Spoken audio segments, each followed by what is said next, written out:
الحمد للہ وکفا وسلام علی عبادہ الذین اصطفیٰ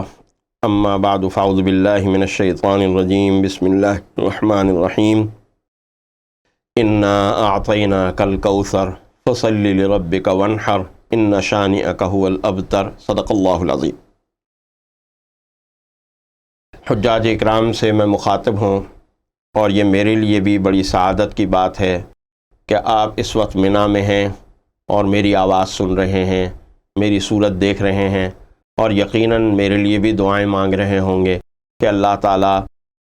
میرے علم میں برکت عطا فرمائے، میری زندگی اور صحت میں برکت عطا فرمائے۔ میں آپ سے اس دعا کی درخواست بار بار کروں گا کہ پتہ نہیں میری گفتگو سے آپ کو کچھ فائدہ ہو رہا ہے یا نہیں ہو رہا، لیکن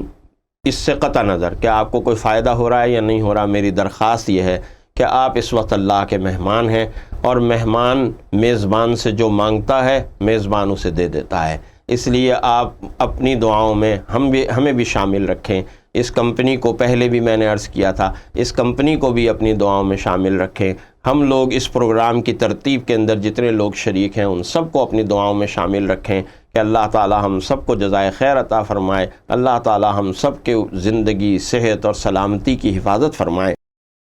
آج آپ منی میں پہنچ چکے ہیں اور منی میں رمی جمار سے فارغ ہو چکے ہیں۔ رمی جمار کے بعد 10 تاریخ کا جو ایک بڑا اہم فریضہ ہے وہ قربانی کا ہے۔ قربانی کے حوالے سے تھوڑی سی وضاحت آپ کے ذمے آپ کے سامنے کرنی ضروری ہے، اور وہ یہ ہے کہ آغاز میں پہلے جب ہم نے حج کیے اس وقت تک بھی یہ صورتحال تھی، یعنی یوں سمجھ لیجئے کہ 90s تک صورتحال یہ تھی کہ منی کے میدان کے قریب ہی قربان گاہ تھی، اور وہیں قریب ہی آپ کو ہر طرح کے جانور میسر ہو جاتے تھے۔ ایک منڈی سی لگی ہوئی ہوتی تھی، اس منڈی میں آپ کو اونٹ چاہیے، گائے چاہیے، بکرے دمبے چاہیے، وہ سب مل جاتے۔ عام طور پر حجاج اپنی قربانی خود کیا کرتے تھے، اور یہی ہوا کرتا تھا کہ وہ رمی سے فارغ ہونے کے بعد اس منڈی کے پاس چلے جایا کرتے تھے، اور منڈی میں کوئی جانور انہوں نے پسند کیا، اور پسند کرنے کے بعد کسی سے اس کے گلے پہ چھری پھروائی اور واپس آ گئے اپنے خیمے میں، اور واپس آ کر حلق راس یعنی اپنا الگ کروا لیا، اپنے سر منڈوا دیا۔ لیکن اب صورتحال ذرا مختلف ہے، اور وہ مختلف صورتحال یہ ہے کہ اب وہ جو جانوروں کی منڈی ہے وہ بھی منی سے بہت دور اور بہت فاصلے پر ہے، اور جو قربان گاہ ہے وہ بھی منی سے بہت فاصلے پر ہے۔ ہر حاجی کے لیے الگ الگ وہاں جانا، وہاں پہنچنا یہ بہت مشکل کام ہے اور تقریباً ناممکن سی بات ہے۔ راستے بھی معلوم نہیں ہوتے حجاج کو۔ ظاہر ہے کہ یہاں آنے والے حجاج جو ہیں وہ یہاں کے لیے اجنبی ہیں، اور یہاں کے راستے ان کے لیے اجنبی ہیں، اس لیے یہ کوشش بہرحال آپ نہ فرمائیں۔ 2 طریقے ہیں جو اس وقت مروج ہیں قربانی کے حوالے سے۔ ایک تو حجاج وہ لوگ ہیں کہ جو پرائیویٹ کمپنیوں کے ذریعے سے حج کے لیے آئے ہوئے ہیں۔ پرائیویٹ کمپنی کے جو حجاج ہیں ان کا قربانی کا عام طور پر انتظام پرائیویٹ کمپنی کے افراد ہی اور ان کے منتظمین ہی کرتے ہیں۔ ان منتظمین ہی کے ذریعے سے کروائیے۔ ان منتظمین نے یہ انتظام کیا ہوا ہے کہ وہ منتظمین میں سے کسی ایک کو پیسے جمع کراتے ہیں، اور وہ پیسے لے کر وہاں چلا جاتا ہے، وہاں جا کر وہ قربانی کے جانور خریدتا ہے، جانور خرید کر ان کے اوپر چھری پھروا کر وہ وہیں جانور چھوڑ کر واپس آ جاتا ہے، اور وہیں سے ٹیلی فون کر دیتا ہے کہ جی آپ کی قربانی ہو گئی ہے، اب آپ سر منڈوا سکتے ہیں۔ پرائیویٹ کمپنی کے ذریعے سے حج کرنے والوں کو یہ سہولت میسر ہے، لہٰذا وہ اس سہولت سے فائدہ اٹھاتے ہوئے اس بات کا اہتمام کریں کہ رمی پہلے ہو، رمی کے بعد قربانی ہو، اور قربانی کے بعد سر منڈانے کا عمل ہو۔ یہ ایک ترتیب ہے۔ اس ترتیب کو اگر وہ اسی طرح سے جو پرائیویٹ کمپنیز والے ہیں وہ ملحوظ رکھ سکتے ہیں تو اس کو ملحوظ رکھیں، اور اس کو ملحوظ رکھنا چاہیے۔ دوسرے وہ حجاج ہیں کہ جو سرکاری طور پر اور سرکاری وزارت مذہبی امور کے تحت حج کرنے کے لیے جا رہے ہیں۔ وزارت مذہبی امور بھی حجاج کی خدمت کے لیے بہت اچھے انتظامات، حکومت پاکستان ہماری جو ہے بہت اچھے انتظامات کرتی ہے، لیکن اس نے وزارت مذہبی امور نے جو انتظام یہاں سے کیا ہے وہ یہ کہ آپ کے قربانی کے پیسے یہیں پہ جمع کر لیے گئے ہیں۔ یہ قربانی کے پیسے حکومت سعودیہ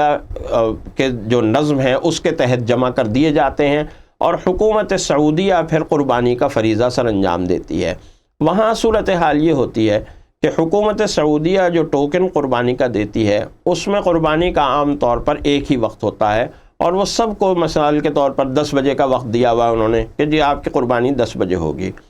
لہٰذا اس کو یہی سمجھا جائے کہ 10 بجے قربانی ہوگی۔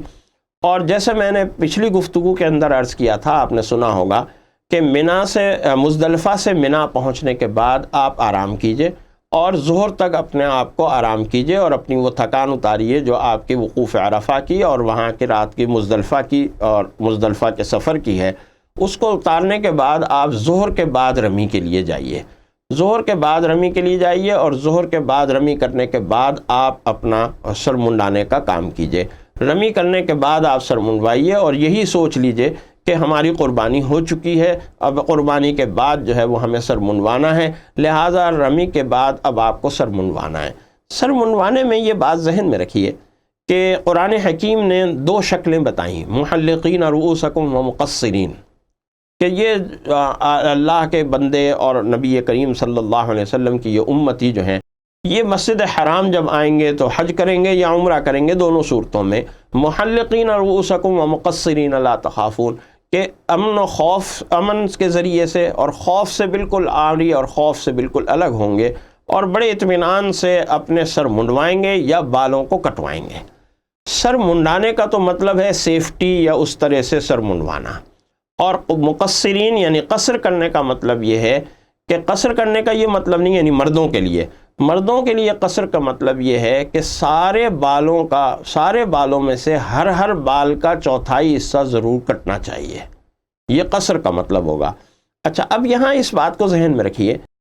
کہ جو حجاج ہیں جو اس وقت حج کے لیے سر منڈوا رہے ہیں، وہ یقیناً اس سے کچھ ہی پہلے عمرہ بھی کر چکے ہوں گے۔ وہ یا تو پاکستان سے براہ راست مکہ مکرمہ پہنچے ہیں تو ابھی عمرہ کیا ہوگا ہفتے 10 پہلے زیادہ سے زیادہ، یا وہ مدینہ منورہ سے آئے ہیں، مدینہ منورہ ہو کر آ گئے ہیں اور حج سے کچھ ہی پہلے 4 5 6 روز پہلے وہ مکہ مکرمہ پہنچے ہیں اور عمرہ کیا ہے اور عمرے میں انہوں نے سر منڈوایا ہے۔ لہٰذا یہ بات، اس کے معنی یہ ہوں گے کہ اب قصر کی تو گنجائش نہیں ہے،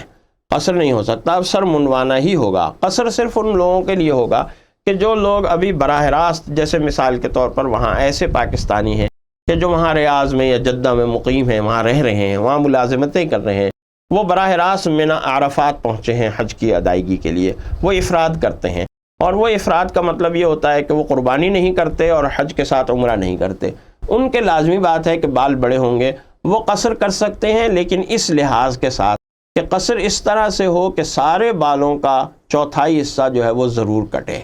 اس لیے بہتر تو یہی ہے کہ حلق راس یعنی سر منڈوانے کا عمل ہو۔ قرآن حکیم نے پہلے محلقین رؤوسکم کی بات کی اور پھر اس کے بعد وہ مقصرین کی بات کی۔ جب ایک انسان حج کے لیے جا رہا ہے، اتنا پیسہ اس نے خرچ کیا ہے، اتنی مشقت اور اتنی تکلیف اور دقت اٹھائی ہے، تو پھر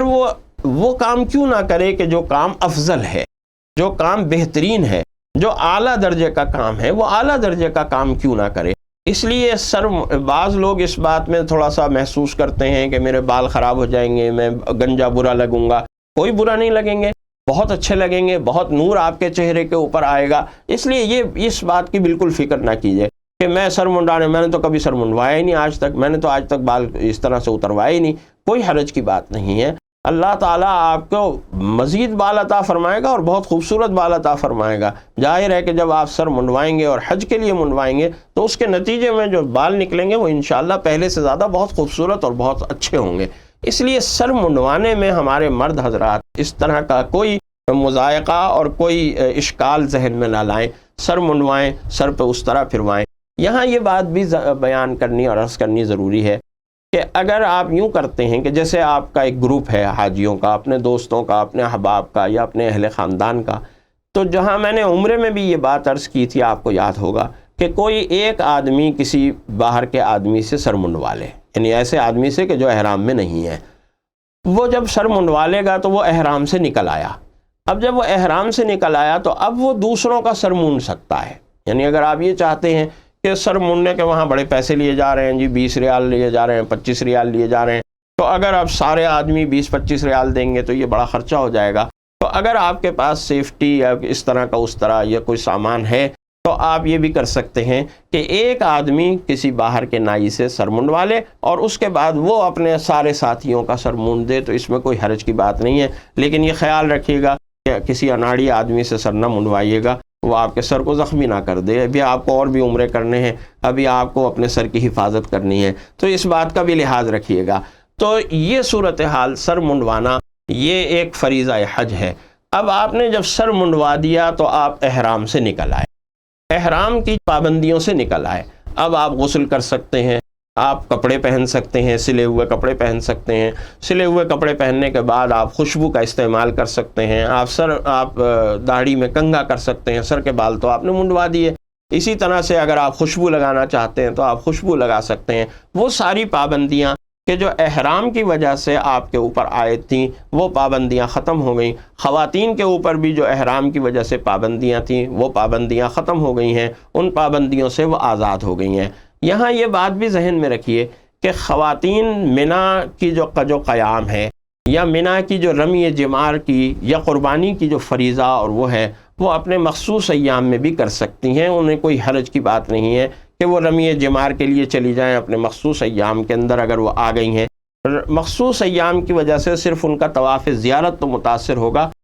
یہ رمی جمار کا جو معاملہ ہے یہ متاثر نہیں ہوگا. اس لیے رمی جمار کے بعد آپ قربانی کے فریضے سے